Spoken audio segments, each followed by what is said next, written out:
দর্শক শুনছিলেন সংবাদ শিরোনাম, এবার বিস্তারিত।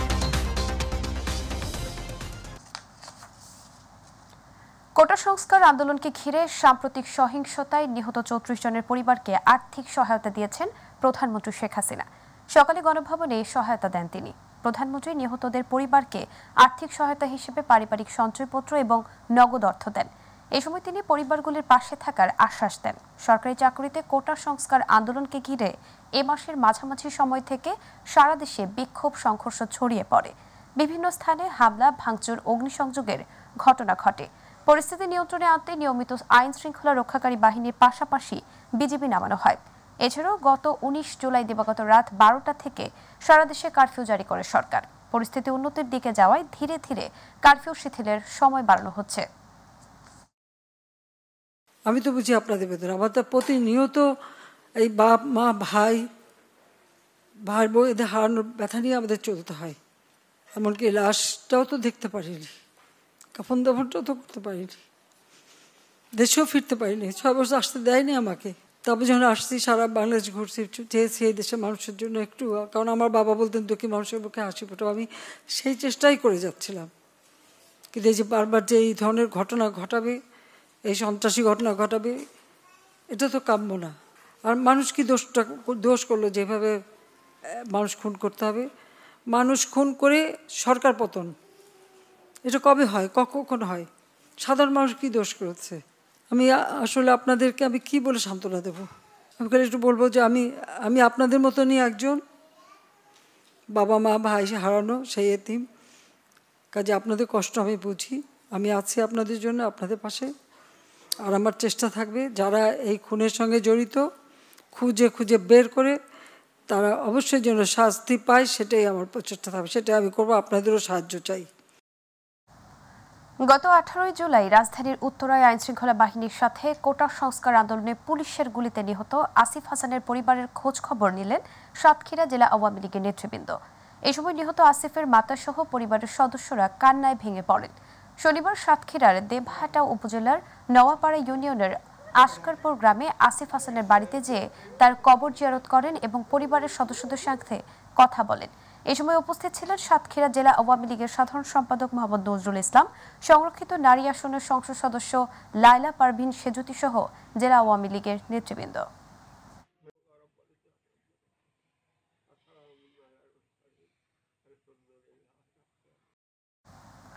টানা 10 দিন বন্ধ থাকার পর অবশেষে সচল হচ্ছে মোবাইল ইন্টারনেট সেবা। বিকেল ৩টায় সারা দেশে 4G ইন্টারনেট সেবা চালু করার মাধ্যমে ফিরছে মোবাইল ইন্টারনেট। সকালে রাজধানীর আগারগাঁওয়ে বিটিআরসি ভবনে মোবাইল অপারেটরদের সঙ্গে বৈঠক শেষে ঘোষণা দেন ডাক, টেলিযোগাযোগ ও তথ্য প্রযুক্তি প্রতিমন্ত্রী জুনাইদ আহমেদ পলক। এদিকে মোবাইল ইন্টারনেট ফিরলেও আপাতত বন্ধই থাকছে ফেসবুক, টিকটক সহ বেশ কয়েকটি সামাজিক মাধ্যম। বিস্তারিত আমিনা হীরার রিপোর্টে।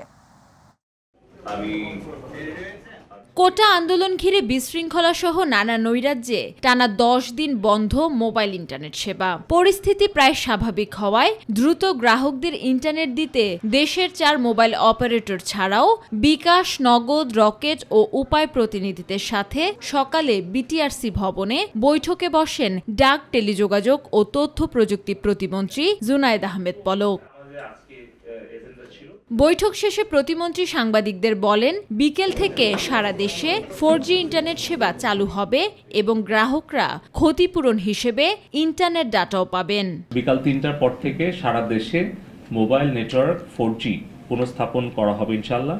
নিরবিচ্ছিন্ন না থাকাতে তারা সেই সময় ইন্টারনেটটা ব্যবহার করতে পারেনি। এই সকল বিষয় বিবেচনা করে আমরা আলোচনা সাপেক্ষে আমরা সিদ্ধান্ত গ্রহণ করেছি যে 3 দিনের জন্য আমরা মোবাইল নেটওয়ার্ক যারা আসবেন, ব্যবহার করবেন এবং 4Gতে যখন যুক্ত হবেন তখন মোবাইল ইন্টারনেট ব্যবহারকারী প্রত্যেক গ্রাহক 3 দিনের জন্য 5GB বোনাস তারা ডেটা পাবেন।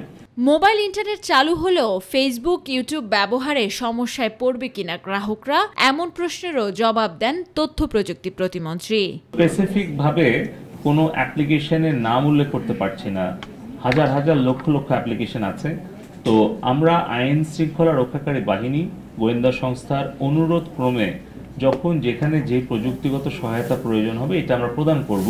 এ সময় প্রতিমন্ত্রী আরো বলেন, কোটা বিরোধী আন্দোলন নিয়ে ফেসবুক, ইউটিউব সহ সামাজিক যোগাযোগ মাধ্যমে গুজব বন্ধে সংশ্লিষ্ট প্রতিষ্ঠানগুলোকে পদক্ষেপ নিতে বললেও কার্যকর পদক্ষেপ নেয়নি তারা। এ নিয়ে ব্যাখ্যা করতে 31 জুলাই সবাইকে ডাকা হয়েছে। সকল উত্তর দেওয়ার জন্য আমরা 31 জুলাই আমরা এই সোশ্যাল মিডিয়া প্ল্যাটফর্মগুলোকে ঢাকায় এসে বিটিআরসিতে তাদেরকে লিখিত এবং মৌখিকভাবে জবাব এবং ব্যাখ্যা দেওয়ার জন্য আমরা অনুরোধ করেছি।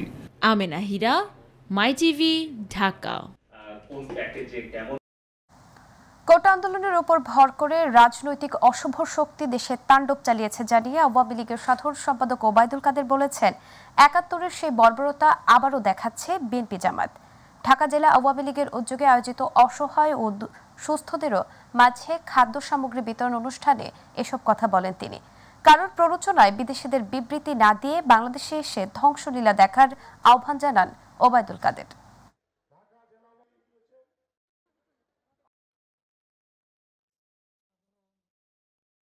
ডক্টর ইউনূস এদেশীয় সংস্কৃতি লালন করেন। আমি আগেই বলেছি, শহীদ মিনারে, জাতীয় স্মৃতিসৌধে, বিজয় দিবসে, স্বাধীনতা দিবসে তাকে আমরা কখনো দেখেছে কেউ? তিনি আমাদের সঙ্গে নেই, আমরা তার সঙ্গে থাকবো কেমন? কোটা সংস্কার আন্দোলনকে ঘিরে জারি করা কারফিউ আরও কিছুটা শিথিল করা হয়েছে। রাজধানী ঢাকায় আজ রোববার 11 ঘন্টা শিথিল থাকবে কারফিউ। এদিন সকাল 7টা থেকে শুরু হয়েছে শিথিল সময়, চলবে সন্ধ্যা 6টা পর্যন্ত। একই সঙ্গে ঢাকার পার্শ্ববর্তী জেলা নারায়ণগঞ্জ এবং গাজীপুরেও আজ 11 ঘন্টা কারফিউ শিথিল থাকবে। পরবর্তী দুদিন অর্থাৎ সোমবার এবং মঙ্গলবার এই 3 জেলায় সকাল 7টা থেকে বিকেল 6টা পর্যন্ত কারফিউ শিথিল থাকবে। পাশাপাশি এই 3 দিন বিকেল 6টা থেকে সকাল 7টা পর্যন্ত চলমান কারফিউ বলবৎ থাকবে।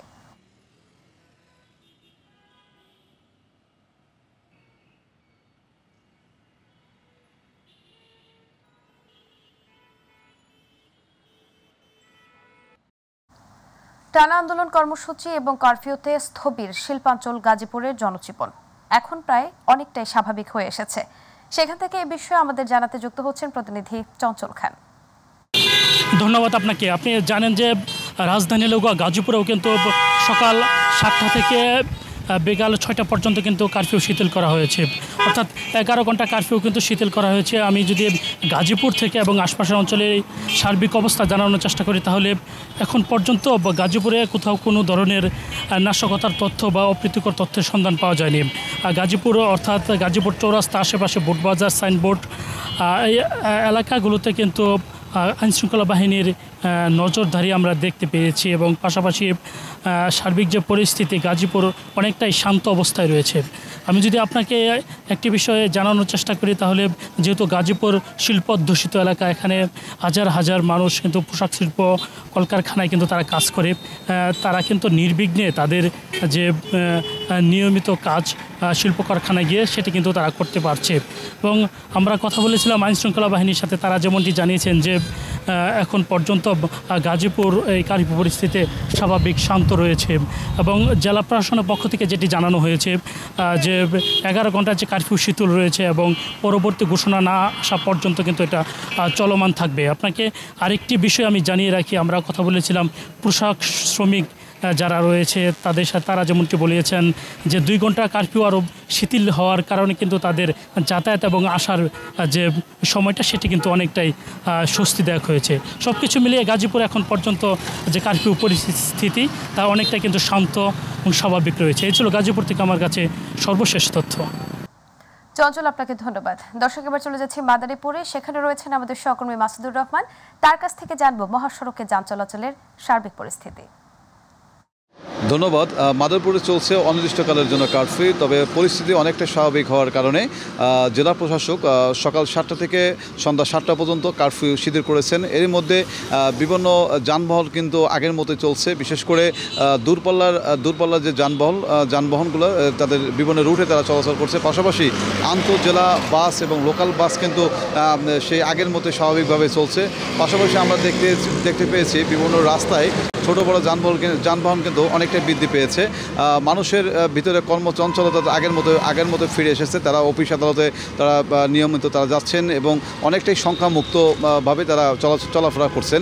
এদিকে আমরা দেখতে পেয়েছি যে জেলা প্রশাসনের পক্ষ থেকে বিভিন্ন জায়গায় যে চেকপোস্ট বসানো হয়েছে, সেখানে পুলিশ তাদের চেকপোস্টে তারা কিন্তু নিয়মিত তাদের টহল দিচ্ছেন। পাশাপাশি বিজিপি এবং র্যাব এবং সেনাবাহিনী তারা কিন্তু তাদের বিভিন্ন রুটে তারা কিন্তু তাদের টহল দিচ্ছেন। আমরা দেখতে পেয়েছি যে মানুষ কিন্তু তার স্বাভাবিক কর্মচঞ্চলতা তাদের মধ্যে প্রত্যেকের মধ্যে ফিরে এসেছে। তো এই মাদারপুর অনেকটাই শান্ত এবং স্বাভাবিক। এই ছিল আমার কাছে মাদারপুর থেকে সর্বশেষ তথ্য। মাসুদ, আপনাকে ধন্যবাদ। দর্শক, এবার চলে যাচ্ছি কুমিল্লায়। সেখানে রয়েছেন আমাদের প্রতিনিধি আবু মুসা। জানবো তার কাছ থেকে কারফিউ শিথিলের খবর। ধন্যবাদ আপনাকে। আমি আছি এই মুহূর্তে কুমিল্লা নগরীর ঈদগাহ এলাকায়। ঠিক আপনারা দেখছেন আমার আশেপাশে কিন্তু যানবাহন চলাচল করছে। কুমিল্লায় আজ কিন্তু যে চলমান কারফিউ রয়েছে, চলমান কারফিউর কুমিল্লায় সকাল 6টা থেকে রাত 9টা পর্যন্ত কিন্তু কারফিউ শিথিল করা হয়েছে। তো একটু জানিয়ে রাখি, কুমিল্লার যে 17টি উপজেলা রয়েছে, 17টি উপজেলায় এই গেল কয়েকদিনে নাশকতায় সম্পৃক্ত থাকার অভিযোগে কিন্তু প্রায় 200 জনকে গ্রেপ্তার করা হয়েছে। এবং আমরা দেখছি সরকারি যে সমস্ত স্থাপনাগুলো রয়েছে কিংবা অফিস আদালত রয়েছে, সেই জায়গাগুলোতে কিন্তু এখন পর্যন্ত প্রশাসনের পক্ষ থেকে বিশেষ নজরদারি করা হচ্ছে। এবং কুমিল্লার মহাসড়ক কিংবা শহর বন্দর বিভিন্ন জায়গায় কিন্তু সেনাবাহিনী, র্যাব, বিজিবি, পুলিশের পাশাপাশি কিন্তু নির্বাহী ম্যাজিস্ট্রেটগণও কিন্তু আমরা দেখছি টহল দিচ্ছেন। তো সাধারণ মানুষের কথা যদি বলতে চাই, সাধারণ মানুষ আসলে গেল কয়েকদিন যাবৎ যে একটি ভয় কিংবা আতঙ্ক নিয়ে চলাচল করতে হয়েছিল, কিন্তু এই অবস্থাটি আস্তে আস্তে পরিবর্তন হয়েছে। এখন বলতে গেলে অনেকটাই স্বস্তিদায়কভাবে কিংবা স্বাভাবিকভাবেই কিন্তু মানুষ হাট বাজার কিংবা রাস্তাঘাটে চলাচল করতে দেখছে। তো এই ছিল কুমিল্লা থেকে কারফিউর সর্বশেষ অবস্থা। মুসা, আপনাকে ধন্যবাদ। দর্শক, কুমিল্লা থেকে যুক্ত ছিলেন আমাদের প্রতিনিধি আবু মুসা। এবার পরবর্তী প্রসঙ্গ। আজ রোববার থেকে আগামীকাল পর্যন্ত সারা দেশে সরকারি অফিস চলবে সকাল 9টা থেকে বিকেল 3টা পর্যন্ত। শনিবার জনপ্রশাসন মন্ত্রী ফরহাদ হোসেন সাংবাদিকদের এই তথ্য জানান। কোটা সংস্কার আন্দোলনকে ঘিরে সংঘাত সহিংসতার মধ্যে গত সপ্তাহে 3 দিন রবি, সোম, মঙ্গলবার সাধারণ ছুটির পর বুধবার থেকে সীমিত পরিসরে চালু হয় সরকারি অফিস। বুধ, বৃহস্পতিবার বেলা 11টা থেকে বিকেল 3টা পর্যন্ত চলে অফিস। জনপ্রশাসন মন্ত্রী বলেন, রবি থেকে মঙ্গলবার পর্যন্ত সকাল 9টা থেকে বিকেল 3টা পর্যন্ত সরকারি অফিস চলবে। এদিকে এ সময় ব্যাংক লেনদেন চলবে সকাল 10টা থেকে বেলা 3টা পর্যন্ত। আদালত তাদের মতো করে সময় নির্ধারণ করবে। মঙ্গলবারের পর কারফিউ এর সময় অনুযায়ী অফিস সময়সূচি নির্ধারণ করা হবে। কোটা সংস্কার আন্দোলনকে ঘিরে দেশের চলমান পরিস্থিতিতে স্থগিত হওয়া 2024-25 শিক্ষাবর্ষে একাদশ শ্রেণীর ভর্তি কার্যক্রম আজ রোববার থেকে আবারও শুরু হয়েছে। এই প্রক্রিয়া চলবে আগামী 1 আগস্ট পর্যন্ত। আন্তজেলা বোর্ড সমন্বয় কমিটির সভাপতি অধ্যাপক তপন কুমার সরকারের সই করা এক বিজ্ঞপ্তিতে এ তথ্য জানানো হয়। একই সঙ্গে চলতি শিক্ষাবর্ষে একাদশ শ্রেণীতে অনলাইনের মাধ্যমে ভর্তি হওয়া শিক্ষার্থীদের ক্লাস আগামী 6 আগস্ট শুরু হবে বলেও বিজ্ঞপ্তিতে উল্লেখ করা হয়। ভর্তি নীতিমালা অনুযায়ী গত 15 জুলাই থেকে একাদশ শ্রেণীতে ভর্তি কার্যক্রম শুরু হয়। এই ভর্তি প্রক্রিয়া শেষ হওয়ার কথা ছিল 25 জুলাই।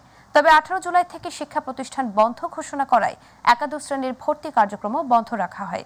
অন্যদিকে প্রাথমিক বিদ্যালয় কবে খুলবে সে সিদ্ধান্ত হবে আজ।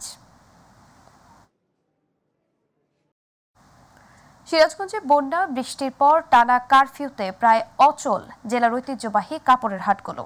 1 মাস ধরে কাপড় বিক্রি করতে না পারায় চরম ক্ষতির মুখে পড়তে চলেছে এই শিল্পটি। পরিস্থিতি স্বাভাবিক হলে ক্ষতিগ্রস্ত তাঁতিদের ক্ষতিপূরণ দেওয়ার আশ্বাস দিয়েছেন সংশ্লিষ্টরা। প্রতিনিধি এইচ.এম. মোনায়েম খানের রিপোর্ট, জানাচ্ছেন এস.এম. হামিম। এটি সিরাজগঞ্জের বেলকুচির ঐতিহ্যবাহী সোহাগপুর কাপড়ের হাট। বন্যার টানা কারফিউতে অচল হয়ে পড়েছে জেলার সোহাগপুর, এনায়েতপুর ও শাহজাদপুরের তাঁতপণ্যের কাপড়ের হাটগুলো। যমুনা নদীর পানি ব্যাপক বৃদ্ধি পাওয়ায় বন্যার পানিতে তলিয়ে যায় জেলার শতাধিক তাঁত শিল্পের কারখানা। ফলে গত 1 মাস ধরে কোনো বিক্রি নেই তাঁতপণ্যের বাজারে। উৎপাদিত কাপড় বিক্রি করতে না পারায় চরম ক্ষতির মুখে পড়েছেন তাঁত মালিকরা। বন্যা, তারপরে আবার বৃষ্টি গাতুর, তারপরে এখন পূজার একটু সিজনে 2-1 পেটি কাপড় বেচমু, আবার সরকার দেয় কারগুজারি, আমরা কিভাবে চলমু? বায়ান আইসে না, দেশের আইলা দাইলা লাগিয়া গেছে, এর জন্য তো লোকজন আসে না ঠিক মতো। আমাদের চলাই খুব কঠিন, এইভাবে কোনো জীবন চাইলে মানুষ দুর্বিহ সহ গেছে, মানে খুবই শোচনীয় অবস্থা। বন্যার পাশাপাশি এখন কারফিউ চলায় নেই প্রত্যাশিত বিক্রি। দ্রুত এই সমস্যার সমাধান হবে এমনটাই মনে করছেন স্থানীয় পাইকাররা। হাটে লোকজন নাই, বহুল পার্টি আইছে, কিন্তু এখন গাড়ি ঘোড়া বন্ধ দেয় এবং কোনো লোকজনই নেই। 2000 টাকা জোড়ার কাপড় 1000 টাকা জোড়ায় বিক্রি করবো, তবু গ্রাহক পাচ্ছি না। এখন আমরা চাইতেছি জানি দেশের সার্বিক পরিস্থিতি যদি ভালো হয়, ঠিক আছে, আমরা জানি ভালোভাবে চলতে পারি, এটা আমাদের কাছে আমরা দাবি। তাঁত শিল্প বাঁচিয়ে রাখতে ক্ষতিগ্রস্তদের তালিকা তৈরি করে তাঁত বোর্ড ও বাণিজ্য মন্ত্রণালয়ের মাধ্যমে ক্ষতিপূরণের ব্যবস্থা করা হবে বলে জানিয়েছে সংশ্লিষ্টরা। তাঁত বোর্ডের পক্ষ থেকে আমাদের মার্কেটিং ব্যবস্থা আগে থেকে চলছে। আমরা মেলার মাধ্যমে বিভিন্ন তাঁতিদের কাছ থেকে কাপড় সংগ্রহ করে মেলা দেখাচ্ছি। সেখান থেকে আমাদের বিভিন্ন বায়ার, তাদের যদি পছন্দ হয় তারা সরাসরি মালিকের সাথে যোগাযোগ করছে। আমাদের যে তাঁতিরা যে লুঙ্গি বানাচ্ছে, শাড়ি বানাচ্ছে, গামছা বানাচ্ছে, এটা নিয়ে আমরা একটা বিশেষ একটা প্রচার করব। সেই সাথে আমরা চেষ্টা করব যে সরকারি কোনো সহায়তা দেওয়া যায়। তাঁত শিল্প তাঁতিদের রক্ষায় উপযুক্ত ক্ষতিপূরণের পাশাপাশি ভবিষ্যতে এমন সংকট থেকে উত্তরণের উপায় তৈরির পরামর্শ দিয়েছেন স্থানীয়রা।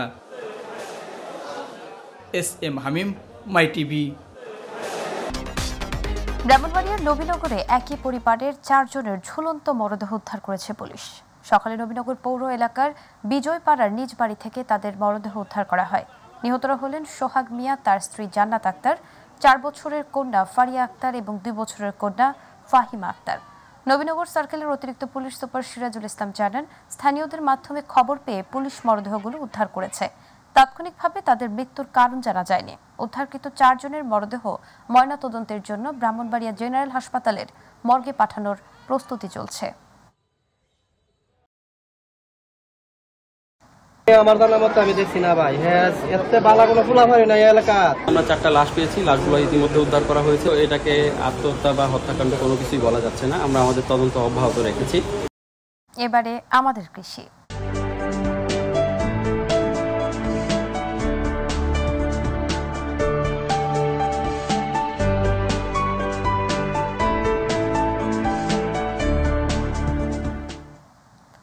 করোনাকালে চাকরি হারিয়ে গ্রামে ফিরে যান আব্দুল আজিজ। পরিবারের সচ্ছলতা ফিরিয়ে আনতে শুরু করেন হাঁস পালন। প্রথম ধাপে লাভের মুখ না দেখলেও প্রশিক্ষণ ও সহায়তা নিয়ে ঘুরে দাঁড়িয়েছেন তিনি। গড়ে তুলেছেন হাঁসের খামার। এখন কুড়িগ্রামের রাজারহাটে বাপ বেটার খামার নামে সকলের মুখে মুখে পরিচিত এটি। প্রতিনিধি আশরাফুল হক রুবলের রিপোর্ট, জানাচ্ছেন শামস তাবরিজ উচ্ছ্বাস। করোনাকালীন সময়ে অনেকের মতো চাকরি হারিয়ে হতাশা নিয়ে গ্রামে ফিরে আসেন কুড়িগ্রামের আব্দুল আজিজ। তবে দমে যাননি তিনি। গ্রামে ফিরে বিভিন্ন জায়গা থেকে হাঁসের বাচ্চা কিনে শুরু করেন লালন পালন।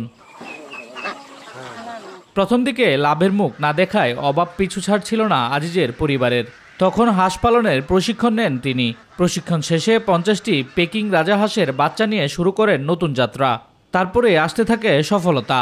স্ত্রী ও ছেলেকে নিয়ে গড়ে তোলেন বাপ বেটার রাজহাঁসের খামার। এই 50টা হাঁস নিয়ে আমার অল্প দিনে 2 থেকে 2.5 মাস সময় লাগছে। এর মধ্যে 3 কেজি করে ওজন হয়ে গেল। 3.5 মাসের মধ্যে দেখি ডিম পাততেছে। ডিমের থেকে এবার ইনকিউবেটরের মাধ্যমে বাচ্চা ফুটাইতে পারলাম। বর্তমানে তার খামারে রয়েছে 152টি রাজহাঁস।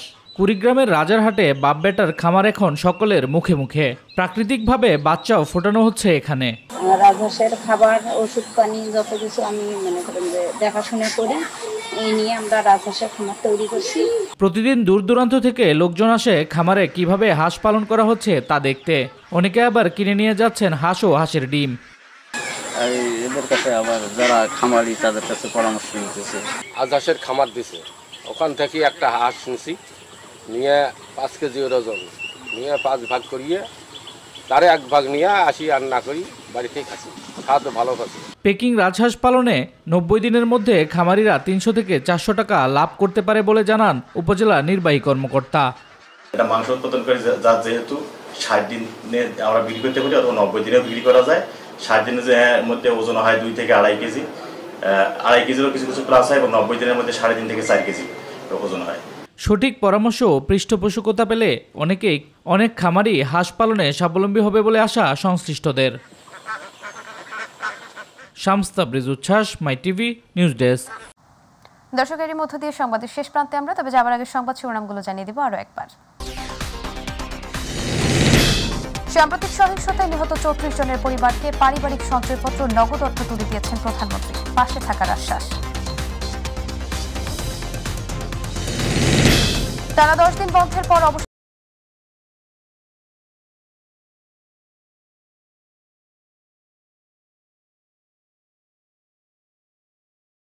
রাজধানীতে আজ 11 ঘন্টা শিথিল কারফিউ। রবি থেকে মঙ্গলবার অফিস চলবে 9টা থেকে বেলা 3টা। পুরনো চেহারায় ফিরেছে ঢাকা, জনজীবন স্বাভাবিক। চলমান পরিস্থিতিতে স্থগিত হওয়া 2024-25 শিক্ষাবর্ষে একাদশ শ্রেণীর ভর্তি কার্যক্রম আবারও শুরু। প্রাথমিক বিদ্যালয় খোলার সিদ্ধান্ত আজ। এবং সিরাজগঞ্জে বন্যা বৃষ্টির পর টানা কারফিউতে প্রায় অচল জেলার ঐতিহ্যবাহী কাপড়ের হাটগুলো। চরম ক্ষতির মুখে পড়তে চলেছে এই শিল্প।